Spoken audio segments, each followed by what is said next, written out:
Hey guys! Hey! It's Velly. And it's Ashel here. And welcome back to another episode of Big Dreams, Small Pockets. So this is a special episode. In our first season, Ashel did an episode by herself, and I was indebted to do one for myself as well. I guess this is the time. But, Ashel is here in person. Moral support, guys. Yes. Support. So maybe you'll hear her laugh, maybe you'll hear her but you really won't hear much of her. I'll try to be. But yeah, so this is the solo episode. So if you guys don't like listening to me, you can stop the video, stop the podcast now. What the fuck? I'm just letting them know because it's, all me. But if you do, keep playing. Lucky you. Full, dosage of Velly. So in today's episode, before I even get into what I want to talk about, I want to talk, what do I want to do? I want to do unpopular opinion. This is something that has been grinding my gear, not for a long time, but just recently. I realized it's just so common, and I'm over it. I am so tired of the word normalize. Oh. I'm gonna be quiet, guys. I'm gonna be quiet. My fault. I am so tired of the word normalize. It's just like I can't get on. I can't get with it anymore. It's let's normalize this. Let's normalize that. Why do you gotta normalize something to do it? Just do it. Yeah. Just do it. People call me weird. People say I'm different or whatever the case is, and that's fine. You think I give a business? I don't bother with it. So it's like, literally, they'll be like, let's normalize, best. I saw this TikTok, let's normalize best friends buying a house together. If you want to do that, do that. Don't put the let's normalize this. What is so good about normal? What is so good about normalizing something? Like, let's just do it. People will give you hate, shit, they will stress you out for anything that you do, even if it's something that is quote unquote normalized. I am just tired of, having the let's normalize. I do not like it anymore. At first I was like, yeah, let's normalize this. But then after a while, everything got to be normalized. If everything is normal, then what isn't? And if you guys cannot see, well, you guys can't see who's listening to the podcast. Ash is doing really good with the gestures. We enjoy that. But I generally do not like the term let's normalize anymore. And I really don't like it because I feel like the term normalize means, let's make it okay. And I don't like that. You do it and it is okay to you. We're not going to like everything that you do, and even things that are quote unquote normal or normalized in society, not everyone is in agreement with. Not everyone likes, not everyone, thinks it should be happening.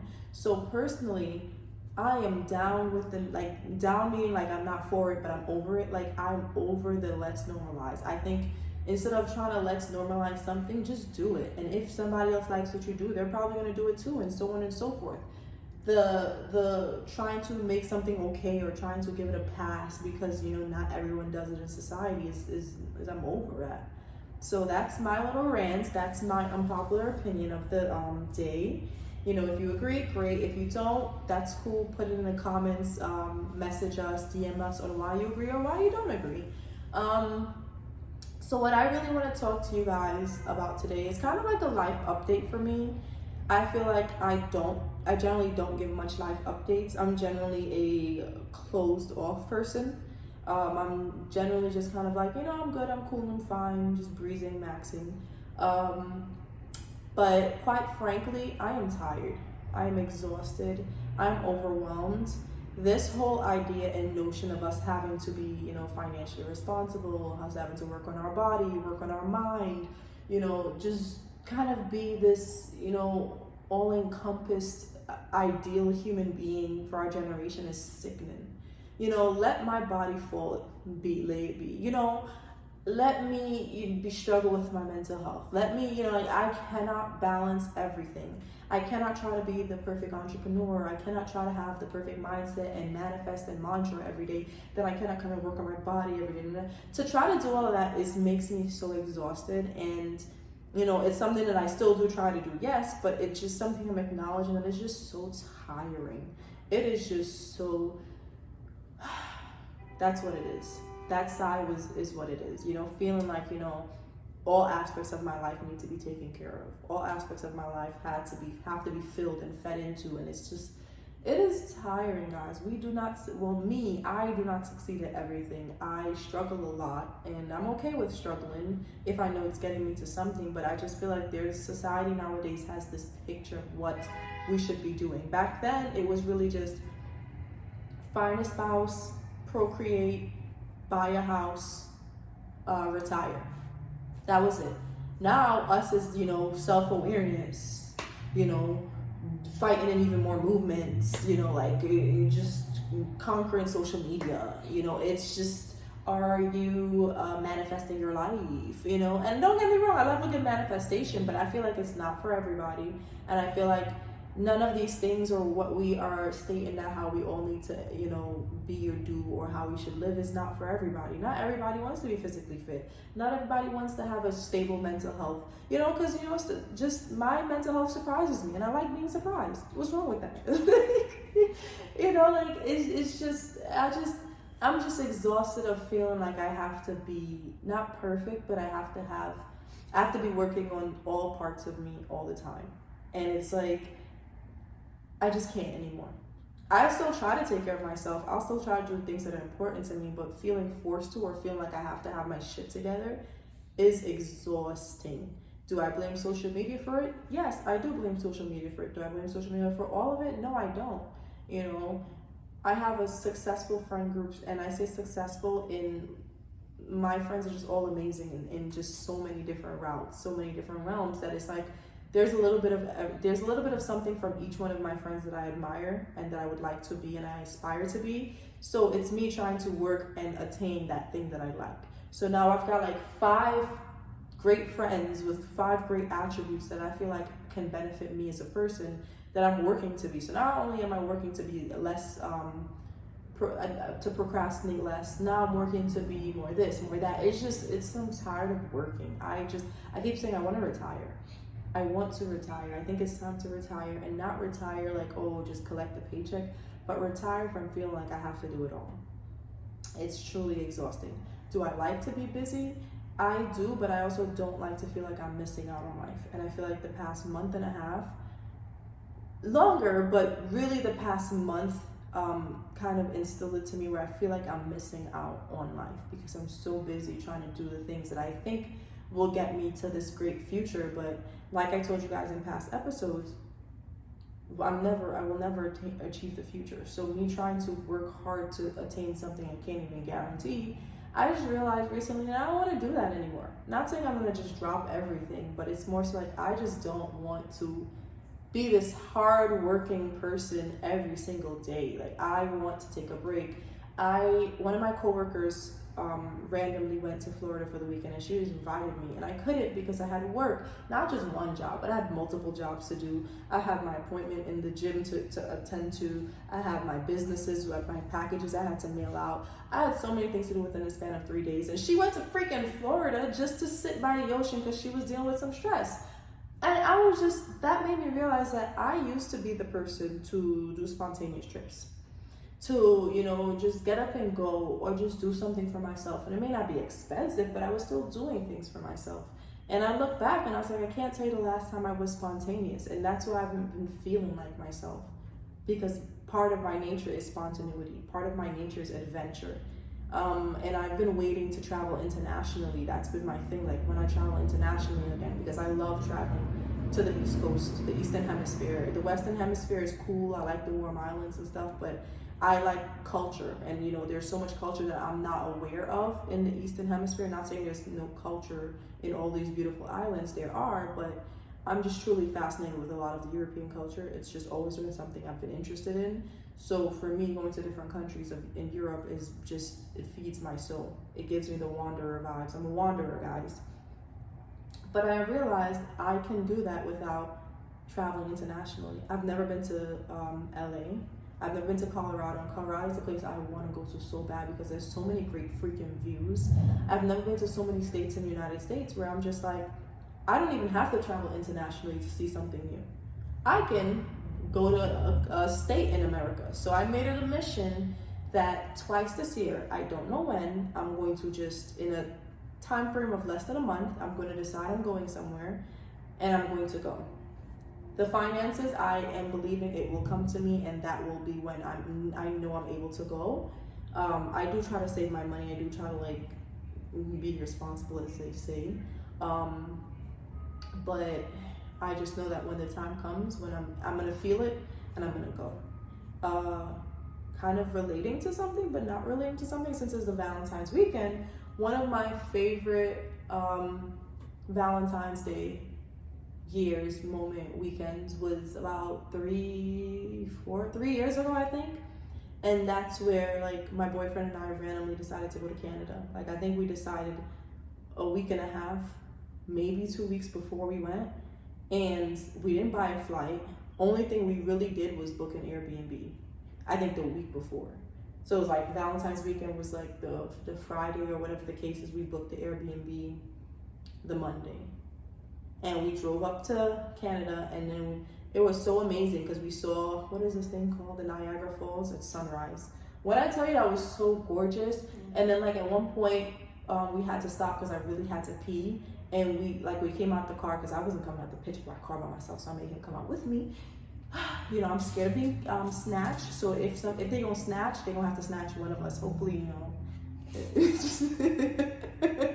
can laugh out loud, you don't gotta hold it. But like, you know, so I made him come out the car with me because I'm scared of the dark. And the stars were so beautiful. I've never seen the stars the way I did that night. And I always remember that picture. It was because there was not a lick of light besides the headlights from the car. And it was so beautiful. And the entire trip itself was so much fun. Like, he almost died that trip. I peer pressured him to do something that I shouldn't have done. But I thank God he made it, because I kept on thinking about the headlines and how I would have to call his mom. But that was the only downfall of that trip. Now we can kiki about it. But that was the only downfall. That trip was so amazing, and it was amazing because it was so spontaneous. It's because we just kind of figured out what we were gonna do, and that's when Black Panther came out, and it was the rave, and we were supposed to go see it, and that's when the whole big thing happened. Like, it was just, honestly, that was a really fun trip, and it was such a fun trip again because it was spontaneous. It's the spontaneity that really made me excited, because I didn't know what was gonna happen next. Like, we didn't plan to go to Niagara Falls from the week before. Like, it was just kind of like, oh, hey, you know, we're actually gonna be at the be in that area. And we had like, I think 5 hours before we had to check in. It was just like, oh, let's just go see Niagara Falls. It ended up being gorgeous. Like, everything that happened on that trip was like we've got some time, so maybe we should just. I had was it the Great Steak? I don't even know if it was Great Steak, but I had great food, and we just so happened to find that place. Like, nothing about that trip was planned, and that is me as a person. And I gave this long example of this trip just to say, like, those are the kind of adventures I like, and those are the things I've been missing. And, you know, my soul feels unfed. And so I'm in a space where, yes, I'm going to work towards my future, whatever that may be, continue to work in my career and business. But I truly feel like I've lost myself, and I want to work back on finding myself, because it's just so hard to be this well-balanced person. Shit is exhausting, like I said. But yeah, how long have I been going? It's only been 13 minutes. Ugh, I'm so exhausted. This is what I like when you talk, because I just feel like they're just listening to me like, so you're not going to take a break? You know what? I'm just take like 3 seconds of being quiet and letting you guys process what I said. Oh my God.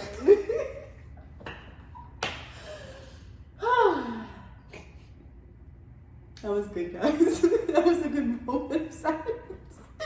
I just felt like I talked so much, and I know it's my episode, but bro, it was exhausting. I was just like, so she's not gonna stop? I usually stop to let Ashhole say what she gotta say, but there was no point where Ashhole was gonna come in. So it's just like, okay, all right. But in terms of, I guess I can update you guys in terms of where I am in life. I graduated school officially. Well, I was done in December, so I'm class of 2021, but they didn't confirm me and stuff. I just received my diploma in the mail last week, and it's sad to say, but it brought nothing to me. Like, you work so hard to attain something, and then when you get it, you think it's gonna bring you such joy, and it didn't. It was cool. Like, I'm looking for a diploma case for it, and that's fun, but beyond that, it didn't really do what I thought it was gonna do for me.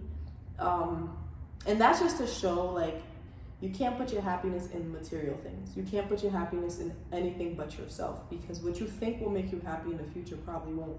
The idea of what something will do for you and how happy it will make you is usually always greater than what it actually does for you.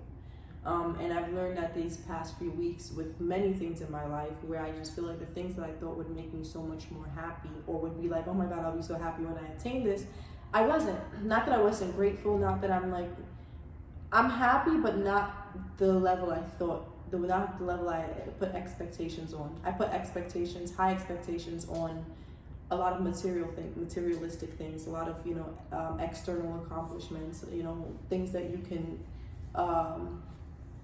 count, you can quantify it. I made my happiness quantifiable, and I realized that that's not good. I'm not crying, guys. I got like a little mucus stuck in my throat. It sounded like my voice was breaking, like I was about to start crying. I was like, let me clear the air.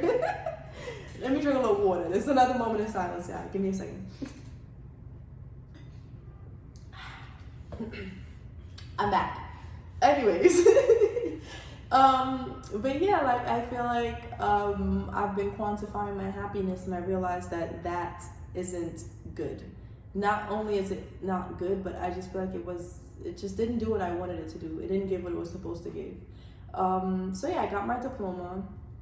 So yeah, that's an accomplishment I did. Again, I'm happy, I'm grateful that it's finished and it's done, but it didn't change anything for me.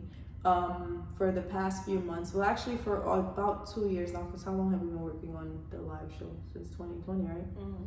So for almost 2 years, while we were looking for the live show, now I can, I guess, tell you guys about something that I've been working on. We were working on finding a spot for the live show, and I realized event spaces are very expensive, one, and they're hot in commodity because you need an event space for any event, which is why it's called an event space. So I was like, I want to have my own event space. So this was back in the beginning of 2020, actually 2019, because we started working on this in 2019. So I was thinking about it in 2019, but I think it's in early 2020, and I really was just like, I really want to do this. So I started doing research. So that means just giving you guys time frames to show that it's not something I've thought or, had in the back of my mind just like a month or two. Like, this has been something that I've been thinking about for a while. Long story short, I've been doing my research on this, and I finally got myself into the place. Thank you to Ashley, because she really helped me. She's shaking her hands. No, she didn't. But I can tell you guys, I guess, how I got this space. I remember I was spoken to some people. I was doing my research, and I was touring some spaces and whatever the case is. And it was a rainy day, and I was on the phone with Ashley, and I was just telling her about what I didn't like, what I did like about the stores, or whatever the case is. And then she was just like, it's crazy. My sister's leaving her store, because her sister had a fulfillment store. And she's just like, you might want to come and look at it. But Ashley was like, this place is horrible, though. I really don't think it's a good space for you, but you can come and look at it. So I drove to her place, got the keys, drove to this place, and I fell in love instantaneously. I was like, this is the spot for me. This was early last year. And she was just like, no, this is a bad space. It has just a rat infestation in the back. It has fly infestation. The heating doesn't work. Like, she was giving me the list of the problems. But when you see a vision, you see a vision. So I saw a vision. I was just like, nah, I'm telling you, like, let this be it. Like, this is my trial place. Like, I could see this being the spot. And she was like, okay, I'm just telling you, it's not the best. You do you, but I'm just telling you, this place is going to need a lot, and I don't think you should put your money into this. Which what she was saying was very true. But I was being very stubborn. I ended up working towards, working with the landlord. And if you guys hear the last episode where we were talking about It's a Man's World, this was the perfect example where, it was a situation where it was kind of like, this is the kind of person that you need a man to be present for, because he does business better with men than women. Let's put it at that. But it was only me. I was, I didn't have. It's not I didn't have male in my life, but I just didn't. I'd like to do things on my own. that's just really, I like to do things on my own. I don't like asking for help, and I like knowing that how I accomplished this and I was able to attain this because I have this mindset of feeling like, you know, I got so much help in my life that it makes me feel like I can't accomplish things on my own. So I've been trying to do things on my own to, I guess, self gratification, that I can do things, that I can accomplish things without feeling like I have to rely and lean on people. Call that be a negative trait or something to work on, whatever. Talk to my therapist about it. But, but, you know, like, the deal essentially fell through with him, and it did take a blunder. I was like, damn, this is sad, this is sucks, I really wanted this place. But I don't know, I was then, a few months later, I was working on another space. I was looking at another space with another agent. He was constantly sending me listings for spaces, and this same landlord had contacted me back and was just like, hey, do you still want this space? And out of nowhere, and this was at this point now, this is the end of November 2021, and I was just like, yeah. A lot of the problems I had with the space that I expressed to him, he had fixed it in those months, and the space was presented differently when I came back and visited it. And this time I did have my stepfather to come and view it, whatever the case may be, but for the most part of the deal, it was really just still me. I didn't have a man come with me until I was getting ready to sign. So it wasn't like if, you know, I had somebody else help me and, you know, kind of do the heavy lifting for me. I kind of made it known to my landlord, like, it's just me, but don't take me lightly. And so he fixed almost every single, honestly, he fixed every issue I had with the place. And I was able to sign off, I think on the 17th or 18th of December, which was a little over a month ago. And from then to January 28th, I spent multiple times a week in this space working on it. You know, I had to deal with other people, with a painter who tried to play me, but, you know, he got the job done. It was what it was. I literally was in here just doing things that I can, and I really shouldn't be doing. Again, my father does construction, so a lot of things, like, I feel like I can do anything. I feel like I'm a jack of all trades. You're not about to tell me I couldn't do anything. The doors needed installation, so I insulated the doors. You know, the floorboards needed patching up, so I bought wood fillers and was out here trying to lay the groundwork and shit. Like, I was doing whatever I needed to be done. I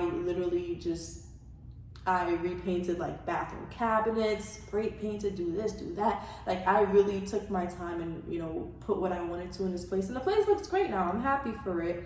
But when I signed out those keys and, you know, I did all of that, each time I came in here, I didn't have happiness. Like, I was grateful for being in here, and I was grateful that I got this accomplishment, you know, my first investment property, yada, yada. You know what people like to say?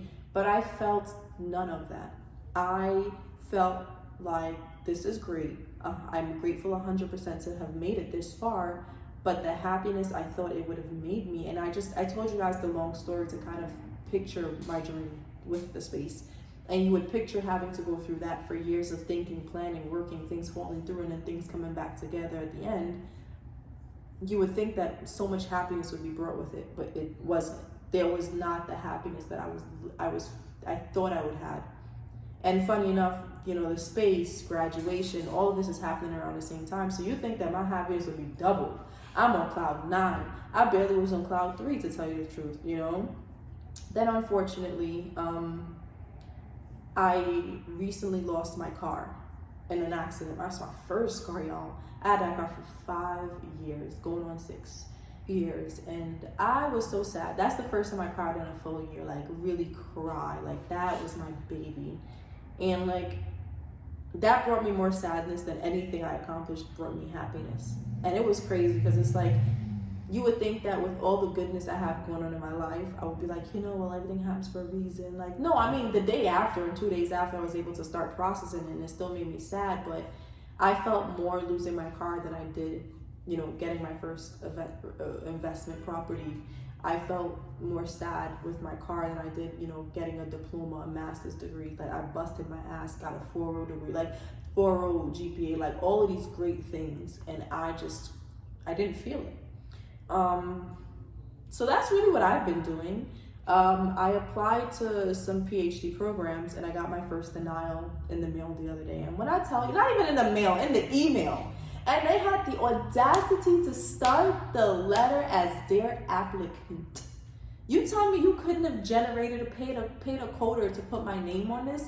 Y'all really applicanted me? They sunned me on a different level. So not only are you denying me, but you really telling me that's just a number to you? A number that y'all really... And I paid for this application to go through. So you could have take my money and then send me my name. Dear Velly, you have been denied. I would have felt better. But they really just sunned me on a different level. So that took a blow. How do I feel now? I don't know. It is what it is. I'm gonna hit him up. My sister and my brother is like, yo, hit him up and tell him what's wrong with y'all. They ain't say it like that, but essentially that's what they said to do. So I will send them an email and be like, thank you so much for following back up with me. I would just like to know tips, to help improve my application for the future, blah, blah, blah. If they answer, they do it. If she doesn't, she doesn't. I'm gonna send another email if she don't answer, but then I'm gonna leave her alone. I have a few more application responses to hear back from. And for a little bit, I lost my belief in myself with this application because that school was my realest opportunity, in my opinion. That school was in New York City, in Manhattan, so it was near where, I'm planning to move soon. Where, when, how, don't ask me those questions because I can't give you the answers, but I know I'm gonna move soon. So to me, that place was in the perfect location. It was a fully funded program. They, one of their questions was specifically asking about diversity and how I can bring diversity to them. And, as a Black female immigrant coming from another country, facing diversities on a regular basis, coming from having nothing and making it all the way to where I have, I feel like I check off multiple diversity boxes. I even made a joke like, damn, the only diversity box I didn't check off was disability. Now, if I did, I think they would have been like, yeah, no, she's the pinnacle of diversity. But I even threw in, I didn't throw in having 2 surgeries where I couldn't walk. I should have done that. It was only 250 words. I had to throw everything in, but whatever. It was a great school, and I feel like it was a realistic school. The program itself was a great program, but it's a slept-on school, so I thought other people would sleep on it. No, everyone was woke. Everyone was aware. Everyone was up on game, and I was upset. It's because it's a fully funded program, and it's hard to find. But that's fine. The other options I have are, one of them is one of the best programs in Jersey, which makes me nervous. Not saying I'm underqualified, but I messed up a lot in my undergrad, which is why I strive to get a 4.0 in my master's program to prove that, listen, I may have messed up with undergrad, but that doesn't mean I know I'm not good enough. And this is me showing you, hey, academics wise, I know I'm good enough. I have career experience. I have research experience. I do my own ventures, so I'm not only focused on just this. So I'm hoping that that's good enough for one of the other schools. And I even practiced my acceptance speech when I accept an award in one of the major APA psychological conventions in 15 years. And I would talk about how the school denied me and how that was they weren't part of my journey. But, I need somebody to accept me. I would really need someone to accept me. And it's I've been having to, this first denial, I guess for me, was me processing the fact that I might be denied from every other schools. Because for me, I wasn't thinking about denial. I kept my mind focused on acceptance. I kept my mood focused on acceptance. But when the denial happened, it's a 50-50. As you can be accepted, you can be denied. So now that this denial happened, it made me feel like, damn, these other schools can do the same thing for me. And what next?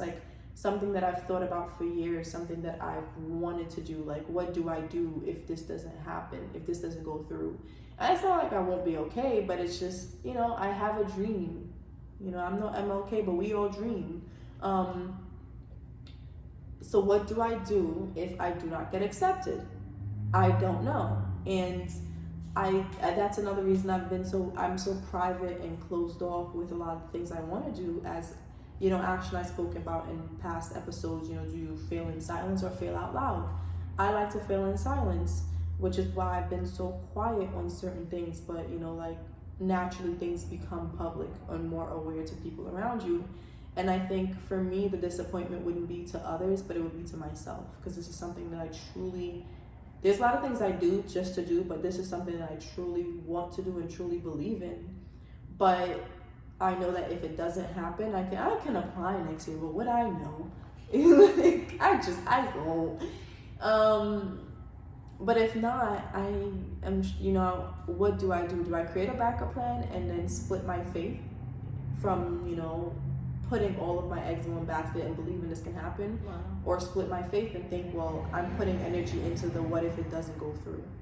So what do I do? So I'm in a space where I'm just going to continue to have hope but not focus on it.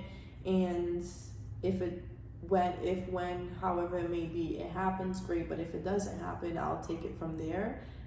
There's still so many things I want to do in my life that I know I don't need a PhD for, but it's something that I truly want. So we'll see. We shall see, people. Y'all hearing this, I'm hearing this. I'm just hoping that somebody calls me for an interview. Literally fingers crossed. Where else have I been? We're about to end this in like 5 minutes, guys, because I'm tired. But I hope you guys are enjoying this episode. Let's see. I've been really good with last episode. We talked about, I do wake up through the morning manifestations, try to pray, journal. I've been journaling a lot in January.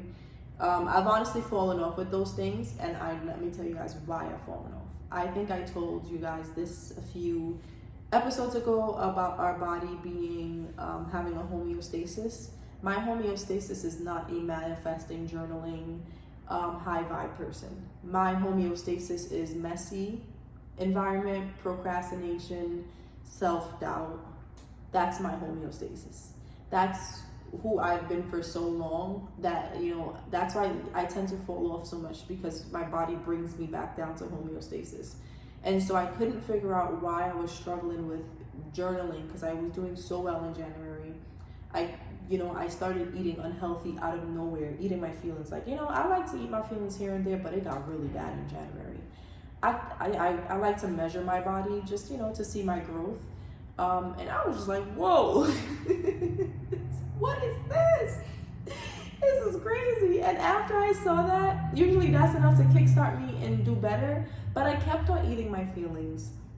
And like, I just didn't understand why I'm literally letting my body go, why I'm literally letting my mind go, why I'm literally falling back with notes at work, because I caught up with notes and I completed my notes on time every single day, if not every day, every other day. And I just was like, everything was just kind of falling back into a place where I didn't want it to, but I kept on letting it. It's like you literally throw the cards on the floor and you watch it fall. I didn't try to catch anything. It's because my body and mind is so used to a state of homeostasis, is so used to a state of, I do well under pressure. I do great with last minute work. I do great with like, throw me under pressure when it comes to production, when it comes to just completion of any task. I will thrive under pressure. And that is my body's natural state of being under pressure, letting shit fall until it's time for me to like get it together the last minute. And like, I don't let shit hit the fan. I let shit float right to the very last blade before it's about to hit the fan. Then I get it together. And that is my natural state of being under pressure, being stressed, because that's how I produce my best work. But I don't like that because I never like the feeling of the stress. I guess internally I do, but externally I don't like it. So I'm realizing that I'm going to have to force myself even harder, not to be perfect, not to be well balanced, but to bring myself out of a state of homeostasis and create a new state of homeostasis. Creating a new state of homeostasis, creating a new standard, a new ideal, a new, balance, or however you want to put it for yourself, doesn't take a week, it doesn't take 2 weeks, it takes months. Sometimes if your habit is so hard, if it's so tough, it will take years to break out of certain things. And you may not understand why. Like, we'll see our life deteriorating in front of our eyes, and we know it's not good, but we'll continue to do it. It's because your natural state of being is what your body's trying to bring you back to, your body and your mind. So it's like you don't want it to happen, but it happens. So that's when you have to counterattack and push a little harder, even though it's so hard to push. I'm telling you guys, I know it's just so hard to want to do better, even though you don't like what's happening, because you're so used to being in that state. It's like, and this again, I'm wrapping it up. It's like having a messy room. If your room is too messy, you're like, nah, I'm wrong. I gotta get it together. Let me clean it up. But if your room is too clean, you'll leave your pants on the floor, but you won't care. You'll, leave a cup or a bottle of water in the room, but you won't care because it's fine. It's still relatively clean. Like, But that's naturally your brain and your mind bringing you back down to homeostasis. But if it gets really wild, as some people like to call the depression room, where it's a tornado, that's when you look at it and be like, oh no, this isn't good. Because that's way past your homeostasis. You've passed your point of mess that's okay and comfortable and your natural balance. That's anything we do in life. And so I realized a lot of the things that I'm doing or working on, I stopped or fell off for because it's not my homeostasis. So long story short, I'm working on creating a new one. And that's where I am in life, guys. I don't know if you guys can relate. If you can, yay. If you can't, cool. I think every day I'm doing okay. I want to do better, but I'm not going to force or feel like I have a time frame. I'm just going to continue to try and do. And I'm just trying to figure my life out the way everybody else is. Finances is crazy right now. One of my friends told me that how my financial situation fascinates her. I said, girl, me too. My financial situation fascinates me too, because I can't see how somebody who works so hard seldom has money. But then for somebody who rarely has money is still able to make certain things happen. I just don't get it, but I know that I will be okay. If it's one thing I know is I will be okay, and as money comes, it goes, and as it goes, it comes. So that's that can say is my grounding principle when it comes to finances. So some days I'm up, some days I'm down. I know that each day I will be closer to not having to have such low downs. But working on it. I don't think I have anything else to tell you guys. If you guys relate to stuff, send me a message, DM, comment, what your thoughts and opinions are. If I said something that resonated, if I didn't, it's cool. Just let me know. And as always, I encourage you guys to like, comment, and subscribe. Give us a review. We truly, truly appreciate it. This is probably one of the very last or few times you will hear me by myself. We will love Ash Hole back. Do you have anything to say at the end since I'm done? Nope. That was beautiful. You and thank you so much, guys. I hope you have a wonderful day or night. We're done. Oh my God.